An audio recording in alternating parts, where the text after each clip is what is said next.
Tomorrow is going to end up quite a bit warmer than it was out there today. There is the potential for a few spotty storms as we take you into the afternoon. Most areas will end up staying dry, and it will really be the dry conditions, the heat, and the wind that will be the headline makers tomorrow. Red flag warnings go into effect for the western portion of the state beginning at lunchtime tomorrow, indicating that fire danger is going to be very high, so please be extra careful as you are spending time outside.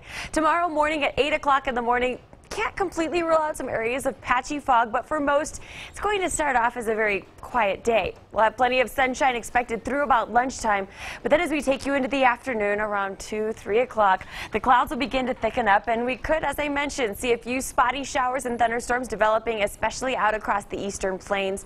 The storms that we end up with, though, are going to be nowhere near as strong as the storms that we had out there today. Just your run-of-the-mill thunderstorms as we take you into your Saturday afternoon. So if you do have outdoor plans, just know you may be chased inside briefly as these storms travel overhead, but as I said before, most areas are going to end up staying dry. So over the next 24 hours, any storms that we have out there tonight are going to come to an end. It'll be warm and breezy tomorrow with that slight chance for storms. Temperatures tonight will be dropping into the 50s for most in southern Colorado, with a few 60s for the southeastern corner of the state. 30s and 40s a bit more common once you head west of the interstate.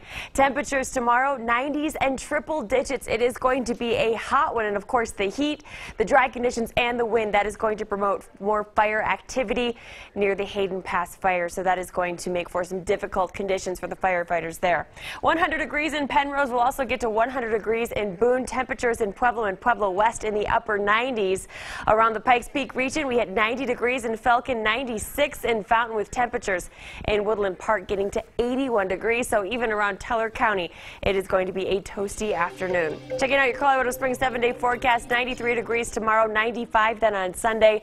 Only a 10% chance for storms, which means there's a 90% chance you end up with nothing. And 87 degrees is what we're expecting on Monday, with temperatures staying in the 80s through Tuesday.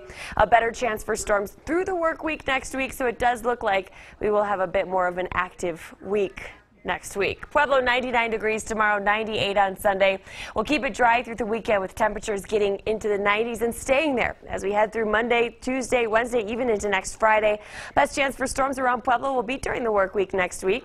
In Canyon City, 96 degrees tomorrow, 95 on Sunday. We'll keep it dry through the weekend, unfortunately, for the Hayden Pass fire, but storm chances are going to increase next week, so hopefully we'll get some rain without the wind next week to help out with those firefighting efforts.